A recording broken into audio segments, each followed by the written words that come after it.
Assalamu alaikum student, hope you all are doing fine. So student, as you know that we are reading the chapter of the Brave Little Kite from the Expression English book of grade 4, page number 78.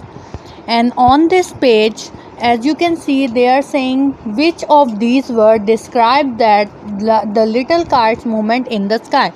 अब वो आपसे पूछ रहे हैं कि little kite की उन कौन से वर्ड्स हैं जो उसकी मूवमेंट को डिस्क्राइब करते हैं, वो बताते हैं कि लिटिल काइट ने कैसा फील किया था या जो आपने पोएम में पढ़ा है.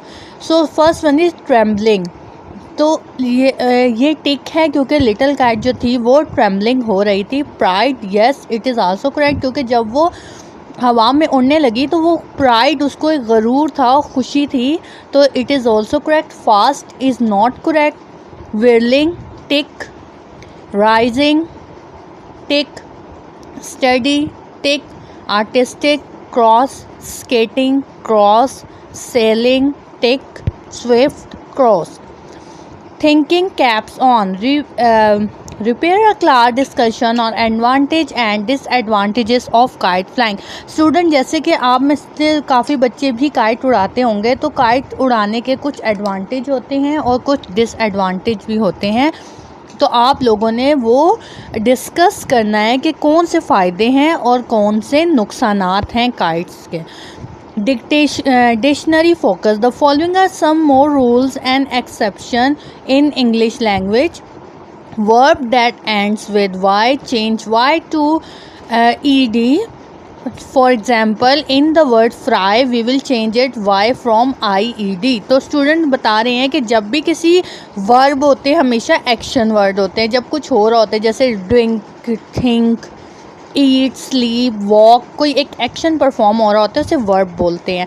तो वो कह रहे हैं कि जब भी किसी वर्ब के एंड में वाई आएगा तो आप उसको IED से रिप्लेस कर देंगे. जैसे कि फ्राई में वाई हटा के IED लगा दिया है, तो इसी तरह जो से वर्ड है उसमें आप सेट लगाएंगे, पे में पेट लगाएंगे, ले में लेट लगाएंगे. तो ये उन्होंने कुछ आपको वर्ड्स दिए हैं. उसके बाद है look at this word from the text. Note plus ED, noted. ED आता है तो जो हमारा वर्ड होता है वो डबल हो जाता है. तो स्टर्ड, क्राइड, क्योंकि वाई था तो हमने वाई को रिप्लेस कर दिया IED से. उसी तरह ट्राई में वाई को हम IED से रिप्लेस कर देंगे. Okay student, hope you understand this. Page number 79. Complete the following. So student, हमारा क्वेश्चन है कि हमने ये जो है इसको कंप्लीट करना है जो हमें वर्ड्स दिए हुए हैं. तो आपको सबसे पहले दिया हुआ है स्टॉप प्लस ED, यानी कि हमने इन दो वर्ड्स को मिला के लिखना है स्टूडेंट. तो अब आप लोग किस तरह लिखेंगे? STOPPED, stopped. Waited, PATTED, patted. CANCELED, cancelled. Admitted, ADMITTED, admitted. Failed, FAILED, failed. Dirtied. तो स्टूडेंट आपको पता है जब भी कभी वाई आता है तो हम वाई को हटा देते हैं और IED लगा देते हैं. तो हम लिखेंगे DIRTIED, dirty. Carried. इसी तरह वाई हटा देंगे और IED के साथ कैरेट लिख देंगे. फिर ट्रिप्ड, TRIPPED, ट्रिप.